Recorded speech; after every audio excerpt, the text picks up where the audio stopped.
The stakes are too high in the White House. Can't have no cokehead president. He be selling nuclear secrets for $20, $30 and shit. Oh, weak as fuck. He'll be in meetings embarrassing America. Come on. Sign the treaty, baby.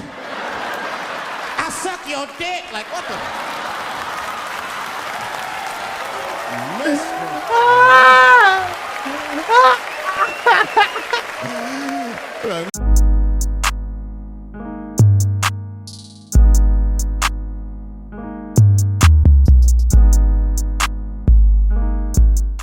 I've been seeing that kind of shit, man.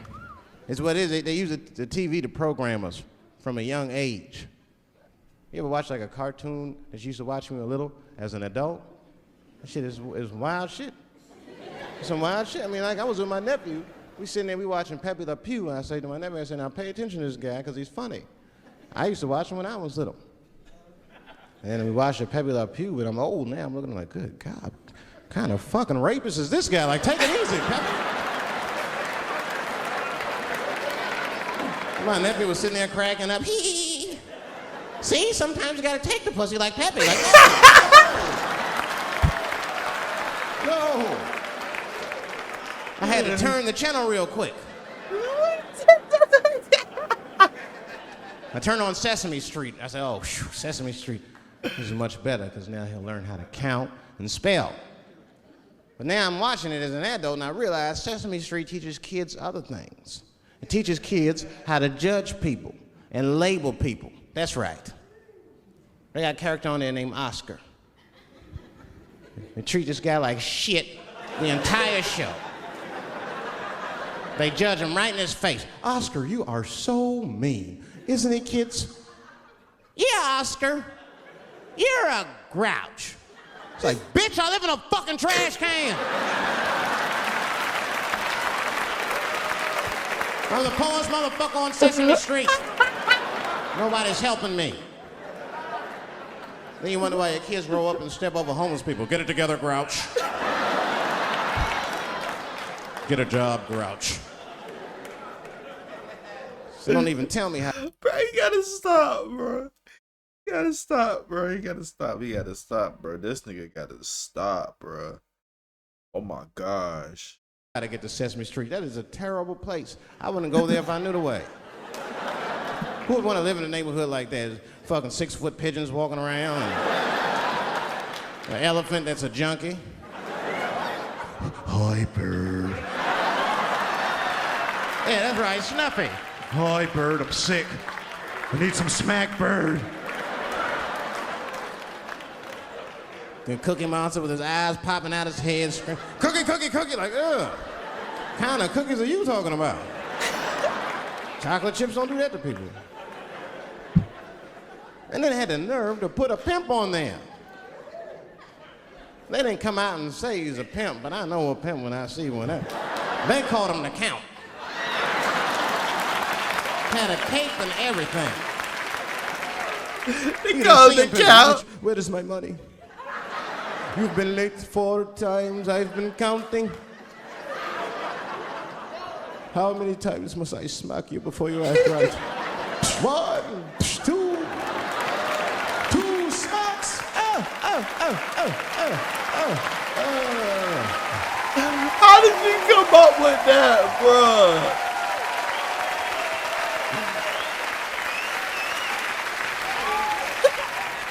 That's the thing, there's so much stuff to worry about. You know, the more you know, the more you don't know and shit. You know, like a lot of people be telling me, Dave, you know, you just gotta relax. The racism thing be bugging you too much. And I be thinking about it. Sometimes shit'll happen. You know, a lot of black people can relate to this. Have you ever had something happen that was so racist that you didn't even get mad? You were just like, God damn, that was racist. I mean, it was so blatant, you were just like, wow. Like, almost like it didn't even happen to you. It was like a fucking movie. That was like you was watching Mississippi Burning. Wow. That happened to me. I was in Mississippi. I was in Mississippi doing a show, and I go to the restaurant to order some food, and I say to the guy, I say, I would like to have, and before I even finish my sentence, he says, the chicken. I said, what the fuck? I could not believe it. Could not believe that shit. And you definitely got that shit in This man there. was absolutely right. I said, how did he know that I was gonna get some chicken? I asked him, I said, how you know that? How did you know I was gonna get some chicken? He looked at me like I was crazy. Come on, buddy. Come on, buddy. Now, everybody knew as soon as you walked through the goddamn door, you're gonna get some chicken. It is no secret down here that blacks and chickens are quite fond of one another. Bruh. Then I finally understood what he was saying and I got upset. I wasn't even mad, I was just upset. I wasn't ready to hear that shit. All these years, I thought I liked chicken because it was delicious. Turns out I'm genetically predisposed to liking chicken. I said, why? I got no say in the matter. I got ruined chicken for me. I'm scared to eat it in public. I want somebody to see me and say something. You know what I mean? Like, you be eating some chicken?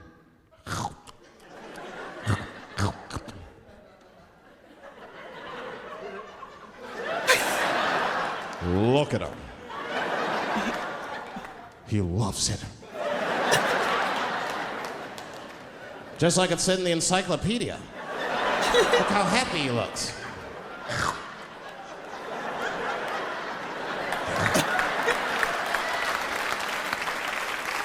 Sometimes this world be too much to deal with. And show Dave business be Chappelle, crazy. That's bro. where the cultures really collide. Show business bring a lot of races together. Sometimes it works, sometimes it don't. This is one thing that happens that's funny. You know, sometimes I'll be on a business call, right? You know, like with a lawyer or something. You know, my lawyers be white, and and like we'll be on a call, right? And they'll be like, "Oh, okay, Dave, we're gonna close the deal. Is that fine with you?" I'll be like, "Yeah, that's good for me." Great. You have a good weekend, Dave. I'll be like, "All right, you too, man. Peace." Oh, all right, bye-bye.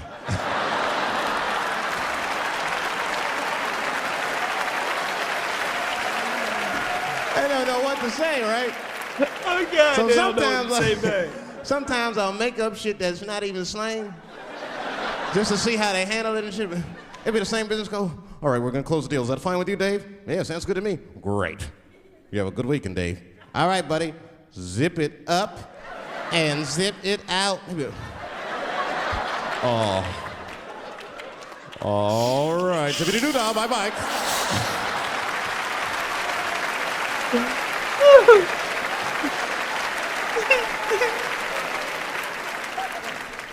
Sometimes, you know, racism works out in black people's favor. Now, it doesn't happen often. It happens very rarely, but when it happens, it is fucking sweet.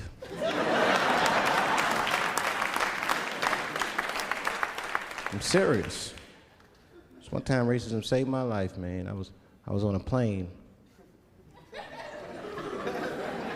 I was coming from overseas, and I don't know how this guy got a machine gun on the plane, but he stood up, man. He said, "Everybody, get on the fucking ground.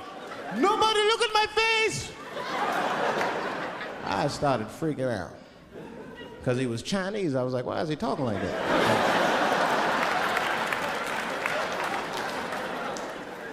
He was screaming and crying. I was the only brother on the plane. Well, I thought I was the only brother. I looked over, there was one other black dude. He was from Nigeria. I looked over at him, he was looking right in my face, man. He didn't say two words to me, he just looked at me, he was like,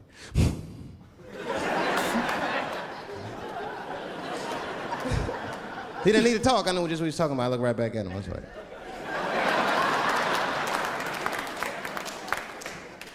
Some white dudes on the front of the plane seen us, they were like, "Oh my God. I think those black guys are gonna try to save us."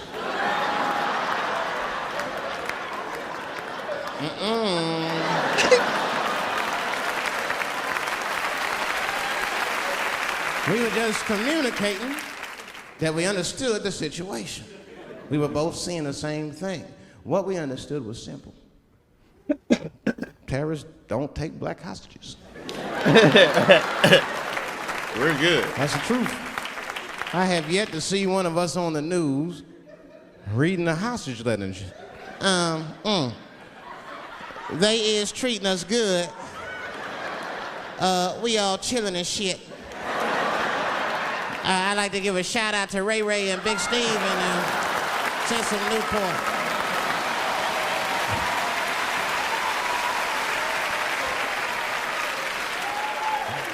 You're not gonna see it. Terrorists are smart. They know what they're doing there, you know. They terrorists. They know black people's bad bargaining chips.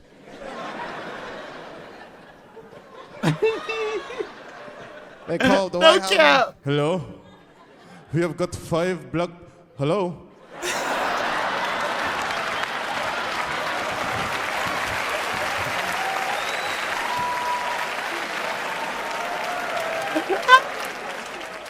Oh, shit. Back in D.C., you know, I was thinking, man, this is an election year. I'm gonna ask you, you're a white guy, do you know who you're voting for yet? Don't know, do you? Now, you see that? You see what just happened here? Let me tell you something. That is a cultural thing. He knows who he's gonna vote for. He's just not gonna tell me. See? I've noticed that. That is a cultural thing. White people do not like to talk about their political affiliations. It's a secret. You ever ask a white guy who's voting for you? Hey, Bob, who are you gonna vote for? Dave, whoa. Take it easy now. Take it easy. So anyway, I was fucking my wife in her ass, right? And wait, what? So anyway, take it easy now.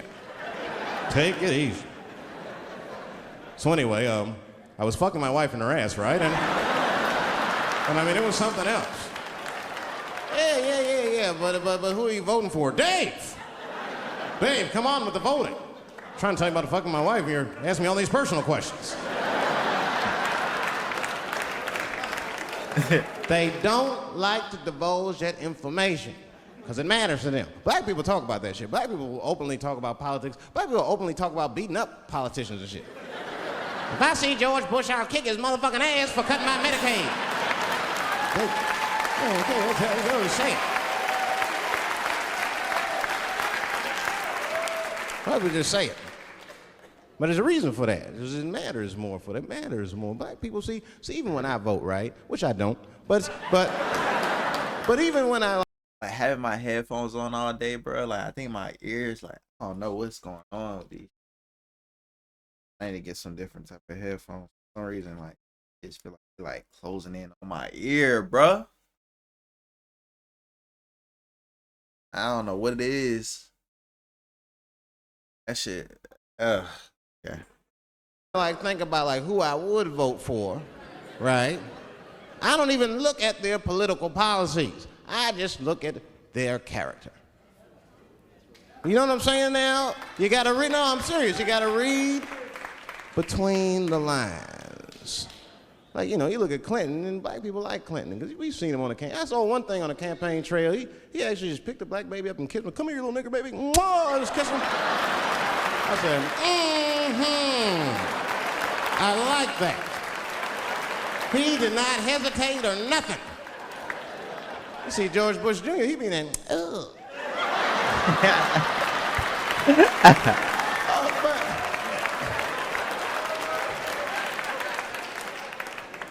Like, see, I'd never vote for George Bush Jr., but I don't know George Bush Jr.'s politics.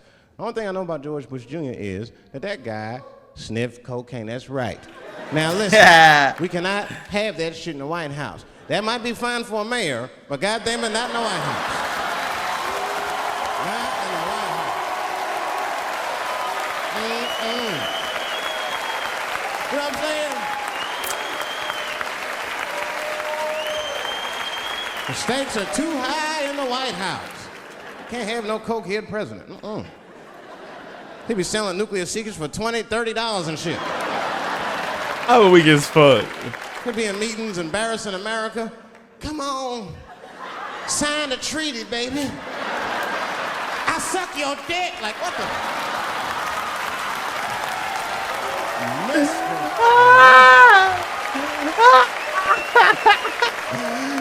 Like, Mr. President, that is not how we do business here, sir. Stop sucking the ambassador's dick. No, let them finish. He kept going. He will sign doubled the down, treaty. bro. He doubled There will be peace down. in Israel finally. I'd vote for Clinton again if I could. At least it's always better.